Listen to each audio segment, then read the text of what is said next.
Jadi ada nestapa ilmu. Ilmu yang nestapa. Ilmu yang terhukum. Ya, punya ilmu tapi terhukum. Awas tuh. Jadi ada ustad-ustad, ada kiai dalam tanda petik ya. Ada habib dalam tanda petik. Para pengajar-pengajar. Nih guru-guru di sekolah juga masuk nih. Awas hati-hati ya. Pokoknya yang dititipi ilmu buat ngajar. Ada yang hatinya mati. Yang ilmunya terhukum. Dia punya ilmu, ngajar, tapi hatinya mati. Ilmunya terhukum. Nah ini kurang layak untuk diambil ilmunya. Kurang layak untuk diambil ilmunya. Apa yang dimaksud dengan matinya qalbu itu sehingga ilmunya terhukum? Faqila lahu ma mautul qalbi, maka dikatakan pada beliau, ditanyakan, apa yang dimaksud dengan matinya hati dari seorang pengajar ilmu itu? Qala, beliau menjawab, talabud dunya bi'amalil akhirah. Talabud dunya yaitu kondisi hati yang menuntut dunia bi'amalil akhirah dengan menampakkan amalan akhirat. Yaitu munculnya ustadz-ustadz, guru-guru, para kiai dalam tanda petik ya. Saya kasih petikan itu karena nama ini sejatinya tidak layak dengan apa yang disampaikan dalam keterangan ini. Ya. Para ustadz, para guru, para habib, para kiai, misal dalam tanda petik mautul qalbi yang hatinya mati, ilmunya terhukum karena ternyata orientasi mengajarnya itu bukan mencari akhirat, menuntut dunia. Cuma yang ditampakkan amalan akhirat. Kayaknya ngajar Quran, tapi ternyata yang dicari tarifnya. Ustadz ini nanti mau ada akad nikah nih, bisa nggak Ustadz ngaji? Boleh, ya. Cuma asal tahu aja ya, saya kan berangkat dari situ, ya. Ada bensinnya. Jam sekian kan saya nggak sarapan juga lah, ya. 2 digit lah. Udah pakai begitu tuh. Ini mautul qalbi nih, ya. Nanti ngajinya cuma kedengaran suara gelombang-gelombangnya aja tuh.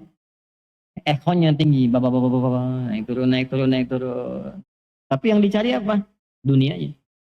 Ya, tidak semua begitu. Ini cuma ditandai aja. Kalau ada yang begitu, hatinya mati. Maka nanti bacaannya nggak sampai ke jiwa. Apalagi ke pengantin. Ya, pengantin mikirnya cepat akad aja nanti tuh. Sama. Nah ini pengajar demikian. Jadi kalau di sekolah-sekolah Islam, murid-muridnya tidak berkembang baik, coba cek gurunya. Cek pengelolanya, niatnya benar gak bikin sekolah itu? Ada nama Islamnya loh, dihisab itu. Hisab di hari kiamat. Anaknya berislam gak tuh anak didiknya? Jangan-jangan SPP-nya aja makin besar. Jangan-jangan guru yang datang pun datangnya mencari amplopnya saja. Ngajar di mana? Sekian, gajinya berapa? Sementara dia yakin rezeki sudah diatur oleh Allah. Ya, ini saya tidak bicara di level biasa, saya level pengajar. Bicaranya di level pengajar. Kalau sudah orientasi gurunya, ustadznya, pengajarnya hanya mencari dunia, maka ilmunya tidak akan berkah. Itu yang tidak memberikan pengaruh ke hati, ke jiwa-jiwa anak didiknya. Coba cek sekolah itu. Sholatnya bagaimana anak-anak itu? Kenal Allah nggak? Ngajinya bagaimana? Jadi kalau ada perkembangan anak tidak seperti yang diharapkan, yang dicek pertama kali bukan keadaan anaknya. Yang pertama, coba bagaimana cara guru mengajarnya. Bagaimana niatnya. Ustadz juga sama di masjid-masjid ini. Ya, coba lihat berapa keberkahan yang bisa diberikan oleh Allah kepada murid-muridnya. Salah satu yang harus penting untuk diupayakan adalah ini, mengembalikan niat kepada amal akhirah wa talabul akhirah. Nah ini. Nah, jadi kalau misalnya Anda menemukan orang-orang yang mengajar, belum apa-apa bicaranya sudah dunia, itu hatinya sudah mati. Ilmunya terhukum. Bagaimana Anda bisa belajar dari sosok yang ilmunya pun terhukum? Hatinya mati. Tapi yang ditampilkan tuh performansinya seperti akhirat. Pakaiannya pakaian akhirat, bicaranya tentang akhirat. Lalu di hatinya pencarian dunia. Nah inilah yang diingatkan tadi dari imam kita saat bacaan di Asy-Syu'ara tadi. Ayat 128 sampai 145 tadi. Allah. Ya. Idh qala lahum akhuhum salihun ala tattaqun. Ya. Sampai ke kalimat yang sangat indah sekali. Wa ma as'alukum Alaihi min ajrin in ajriya illa ala rabbil alamin. Itu manhajnya para nabi, para rasul. Aku kalau ngajar, acuan utamaku tuh bukan upah, bukan honor, bukan gaji dari kalian. Karena honorku sudah ditetapkan oleh Allah. Gajiku sudah diatur oleh Allah. Yang ditugaskan kepadaku hanya menyampaikan. Fadzakir innama anta mudzakir. Yang suka baca Yasin tuh. Kan manhaj para nabi, rasul, diteruskan pada orang-orang soleh. Yang baca Yasin tuh. Ayat 20 sampai 21 itu. Masih ingat gak? Di halaman 441 tuh. Paling kanan di pertengahan. Ya. Coba lihat tuh. Waja'a min aqsal madinati rajulun yas'a. Qala ya qaumi ittabi'ul mursalin. Teruskan. Ittabi'u man la yas'alukum ajran wa hum muhtadun. Datang sosok orang dari jauh untuk mengingatkan masyarakat pada pola hidup yang tidak sehat. Susah diingatkan orang yang baik-baik, yang lurus-lurus, tapi hobinya memang kadang-kadang undang orang-orang, tapi nggak jelas. Cuma buat tertawa kadang-kadang. Cuma buat pamer bahwa saya bisa ngundang si fulan, buat rame gitu kan. Maka diberikan standar. Ya qaumi ittabi'ul mursalin. Ya kaumku, ikutilah orang-orang yang diutus ini, sosok-sosok yang diutus ini. Ya, siapa tipikal orang diutus ini? Ittabi'u man la yas'alukum ajra. Kalau Anda ingin belajar, ingin ikut, bukan cuma ikut menuntut ilmunya, tapi menuntut akhlaknya. Menuntut kepribadiannya, mengamalkan amal soleh yang bisa Anda teladani itu. Coba cari man la yas'alukum ajra. Orang yang sedang mengajar pun dia tidak pernah kepikiran tentang materi duniawi. Yang dia pikirkan bagaimana Allah ridha. Yang dia pikirkan bagaimana ilmu sampai. Yang dia pikirkan bagaimana amal bisa terawat. Wahum muhtadun. Orang inilah yang mendapatkan petunjuk dari Allah Subhanahu wa ta'ala. Nah, carilah sosok-sosok demikian. Ya. Ya bukan berarti DKM nggak memahami. Ya. Pak di sini itu nggak ada honornya ya Pak ya. Kalau mau ngajar Bapak ikhlas aja. Nggak begitu. Nah, ini kembali kepada personanya. Pada pengajarnya. Nah ini poinnya, kalau sudah seperti itu nanti rahmat Allah turun. Ya, rahmat Allah yang diturunkan pertama kali pada gurunya ini. Kalau rahmat turun, ilmunya berkah. Berkah ilmu. Ya, kalau sudah berkah itu jadi solusi. Nah, tadi kan yang Yasin, yang Al-Kahf coba. Kalau Jumat kan ada yang Yasinan, ada yang Kahfian gitu kan. Coba ayat 65 itu. Saking berkahnya ilmu sosok Khadir. Ya, sampai Nabi Musa diminta belajar kepadanya. Wajada 'abdan min 'ibadina atainahu rahmatan min 'indina wa 'allamnahu min ladunna ilma. Ada seorang hamba dapat rahmat dari Allah. Setelah rahmat itu dia dapati, diturunkan ilmu kepadanya. Jadi kalau orang dapat rahmat Allah itu biasanya satu dari tiga yang paling pokok. Satu, diampuni dosa. Dua, dimudahkan urusan. Tiga, ditambah pengetahuan. Yang ketiga itu ilmu. Itulah yang di surat Al-Kahf. Ayat 65 tadi. Atainahu rahmatan min indina. Dapat rahmat dari kami, kata Allah. Ya. Kemudian diberikan. Min ladunna ilma. Ilmu yang agung dariku. Itu yang sering disebut laduni. Laduni itu bukan nggak belajar. Dia belajar. Cuman pembelajarannya disertai pencarian pada rahmat Allah. Ini saya kasih sedikit dari Al-Quran ya, yang saya ketahui. Dari sedikit ini saya ikuti dari sejak ngaji di pesantren, dapatnya walaupun sedikit kayak gini sekarang. Itu rumusnya di Quran surah kedua, ayat 282. Di ujung ayatnya, wattaqullah wa yu'allimukumullah.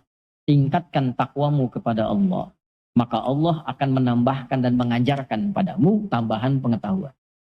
Jaga hubungan kita dengan Allah, takwa. Nah kalau ada guru-guru yang bertakwa, itulah guru-guru yang hebat. Jangan diukur dengan kata-katanya saja. Ukur ilmunya, ukur keagamaannya, ukur akhlaknya, ukur ma'rifatnya. Kelihatan. Nah itu nanti yang jadi ukuran. Kalaupun tampak bagus, ngajarnya bagus. Pembicaranya Quran, Sunnah. Tapi amplopnya juga jadi penilaian. Nah ini masalah.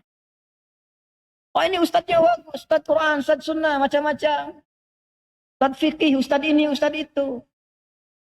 Satu kali dia undang, amplopnya tipis. Pekan depan diundang lagi nggak datang. Aduh mohon maaf akhi lagi. Ya. Dicek-cek ternyata di hatinya tertulis tuh pencariannya. Oh ini dia. Kalau tipis tuh dhaif kata dia tuh. Tebal sahih. Tipis tapi banyak sahih li ghairihi. Nah ini masalah. Nah, ini mautul qalbi. Yang kedua cari popularitas. Hati-hati. Hati-hati. Ya, dia nggak peduli misalnya dengan amplop, nggak peduli dengan bayaran, tapi popularitas banyak dicari. Takut kalau kehilangan jamaah. Bikin ekosistem sendiri. Ya, kalau ngaji itu harus ke dia aja. Orang lain nggak boleh. Takut nanti beda. Takut nanti tercemar. Takut kena syubhat. Ya, padahal yang diajarkan orang lain pun Quran juga, sunnah juga. Tersambung ilmunya ke Nabi. Dia hafal Quran, tahu kitab, tahu juga keterangan para ulama dan sebagainya. Tapi dia mengondisikan, tidak boleh ngaji sama orang lain, sama dia saja. Nah itu namanya. Ya. Nah itu mati itu. Terhukum ilmunya. Yang bahaya tuh begini, yang bahaya. Ketika dia salah menyampaikan pendapat di lingkungannya, dan dia mencegah muridnya mengaji kepada guru lain yang memungkinkan tahu tentang jawabannya, maka terputus di situ sanad ilmunya, bisa salah dalam amalnya. Karena kenapa? Terhambat oleh kata-kata tadi. Ini nggak jelas guru yang di sana supaya terjaga Anda di sini. Ketika salah guru menyampaikan pendapatnya bahaya. Itu problem. Makanya yang dicari itu bagaimana Nabi memberikan petunjuk ulama merangkum itu. Ini Hasan al-Basri, cek. Imam Nawawi sampaikan nih 4 kualifikasi. Sering saya sampaikan ilmu diambil dari siapapun ulama yang benar, yang baik. Kalaupun ada hal-hal yang kurang sependapat dengan itu, misal, bisa jadi karena kurang pengetahuan kita belum sampai ke situ. Atau yang kedua kita kurang cocok dalam mengamalkan itu. Nah, jangan kemudian dihambat itu dengan kesimpulan-kesimpulan yang tidak baik. Itu nanti ada pembahasan dalam bab yang kedua. Khusus untuk siapa? Untuk penuntut ilmu. Nanti kita akan belajar itu. Itu dalam pembuka sudah disebutkan langsung. Bagaimana ciri penuntut ilmu yang diberkahi. Sekarang kita belajar ciri pengajar pengetahuan yang diberkahi oleh Allah Subhanahu wa taala. Jadi yang pertama, kondisi hati seseorang yang mati itu ketika pengajarannya diikat oleh unsur duniawi. Ya. Bahasa tegasnya kalau dalam Quran tuh ginilah, wala tamnun tastakthir. Jangan engkau berusaha memberi orang lain dengan pengajaranmu, dengan ilmu yang Allah titipkan padamu, dengan berharap kompensasi dunia yang dinilai olehmu lebih banyak. Tastakthir tuh minta lebih. Baru ngajar sekali udah minta naik gaji. Nah, kan? Gajinya berapa? Datang, baru masuk. Pak, saya ngajarkan anak-anak gampang pahamnya tuh. Kalau besok nggak naik gaji saya nggak mau saya ngajar lagi. Wala tamnun tastakthir. Hal yang pertama. Jadi kalau Anda ngundang orang yang dalam tanda petik disebut ustadz itu sudah minta tarif di awal, udah coret. Coret. Karena yang bersangkutan sifatnya dicoret oleh para ulama. Coret. Mautul qalbi, uqubatul ilmi. Ini ilmunya terhukum. Nanti kalaupun datang, ilmunya diikat dengan tarifnya. Segitu aja. Anda bisa ketawa saat itu. Tenang saat itu. Habis itu muncul lagi masalah. Nggak selesai jadi solusi. Gitu aja. Nggak ada manfaat. Ini yang nyampaikan bukan saya. Ya, dari isi kitab. Makanya ulama-ulama ini kembalilah ke jalannya yang betul itu. Jadi ahli kitab. Jangan jadi ahli proposal. Ya, jadi ahli kitab. Makanya di Timur Tengah, biasanya ulama-ulama itu dirawat oleh negara. Kalau kita itu Kementerian Agamanya mendata para ulama-ulama sampai ke masjid-masjid muadzinnya digaji. Ya, zakat umat Islam. Di Indonesia ada dana abadi umat dan sebagainya. Ya, kerjasama dengan Basnas. Masukkan ke satu bagian itu untuk ulama-ulama mengajar, ustadz-ustadz, supaya kesejahteraannya meningkat. Jadi begitu mengajar karena sudah sejahtera, sudah bagus, nggak mikirin lagi duniawi. Di Timur Tengah begitu. Saya waktu diangkat jadi Amin Khattabah di Tripoli, diberikan gaji, diberikan honor. Dan nggak pernah terpikir tuh, ulama-ulama itu nggak pernah terpikir. Makanya ustadz-ustadz, dai-dai yang datang dari luar, ada biasa-biasa yang dari Mesir, Al-Azhar datang mengajar ke sini, beberapa dari syekh-syekh, itu suka bingung di Indonesia. Ya, karena habis ngajar diamplopin. Malah bingung. Nah kadang-kadang kebingungan itu jadi musibah. Karena setan ikut di amplop itu. Begitu ngajar tempat lain nggak ada amplop, setan masuk. Ini nggak ada amplopnya. Nah ini yang bahaya. Jelas? Paham? Nah, yang kedua, sebagai bagian dari akhir penutup adalah thalabul jah, mencari popularitas. Nah, ini diingatkan di dalam surah yang sangat disukai dan jadi favorit Nabi Sallallahu Alaihi Wasallam. Fadzakir innama anta mudzakir lasta alaihim bimusaitir. Surah Al-Ghasyiyah, pasangan Al-A'la, biasa dibacakan dalam subuhnya Nabi Sallallahu Alaihi Wasallam selain surat-surat yang beliau biasa baca di lainnya. Salah satunya ini Al-Ghasyiyah. Nabi selalu mengingatkan dirinya dengan surat ini. Muhammad, ingatkan orang, tugasmu hanya untuk mengingatkan, bukan menguasai orang lain. Bukan memonopoli sesuatu. Ustadz juga sama, Nabi aja diingatkan, apalagi Ustadz. Adi, tugasmu hanya menyampaikan, bukan monopoli jamaah, memaksa jamaah. Jangan ngaji sama orang ya. Sama siapa Ustadz? Sama jin. Oh enggak, ngajinya di sini aja. Tidak boleh. Silahkan lepaskan.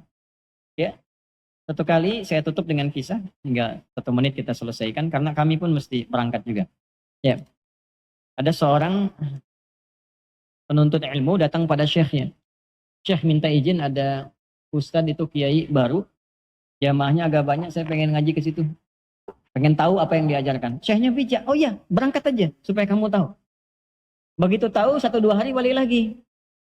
Kok kamu pulang lagi? Oh, bid'ah itu katanya. Bid'ah, Anda bayangkan tuh. Dari mana tahu kamu bid'ah? Dimarahin sama syekhnya. Dari mana kamu tahu itu bid'ah? Berangkat dulu, dampingi dulu majlisnya, mujalasah fihi, ya, duduk kamu di situ, 2-3 pekan, duduk dulu, baru kembali lagi ke sini. Karena perintah syekhnya maka diikuti. 1 pekan, 2 pekan belum balik, 3 pekan belum balik, 4 pekan belum balik, 5 pekan belum balik, sudah agak lama baru balik. Syekhnya tanya, kemana aja kamu? Ternyata sunnah juga nih. Ternyata sesuai dengan tuntunan Nabi kan. Ini masa lalu orang-orang soleh, bukan kondisi sekarang, bukan. Dulu. Jadi dulu pun sudah ada suasana itu, makanya diingatkan oleh Nabi Shallallahu Alaihi Wasallam. Maka bagaimana cirinya supaya ilmu berkah, supaya muridnya juga berkah? Dari guru tadi yang disampaikan kita ikuti, kita cari dengan baik. Lalu sambil mencari itu kita pun perbaiki diri. Jangan sampai gurunya sudah baik, muridnya yang tidak baik. Bagaimana mendapatkan ciri bagi murid? Itulah materi di bulan depan yang insya Allah kita akan bahas. Ya, masuk pada al-babut tsani, bab yang kedua, supaya kita bisa belajar dengan adab, guru pun mengajar dengan apa? Adab. Materi ini menjadi penting karena sekarang ada sudah murid-murid yang sudah di luar batas nalar. Anak SMP memantau gurunya hanya untuk melecehkannya. Anak SD sudah bisa tahu caranya membunuh. Na'udzubillah min dzalik. Allahu Akbar. Guru mengingatkan sedikit, pulang ke rumah ceritanya dipukul. Gurunya yang dipenjara. Bapaknya yang kemudian mengerjai. Ini yang terjadi masalah besar. Bully. Ini kalau belajar ini bully selesai. Bullying selesai. Ya, gurunya baik, muridnya baik, dan berkah kehidupannya. Insya Allah kita sempurnakan di bulan depan. Semoga Allah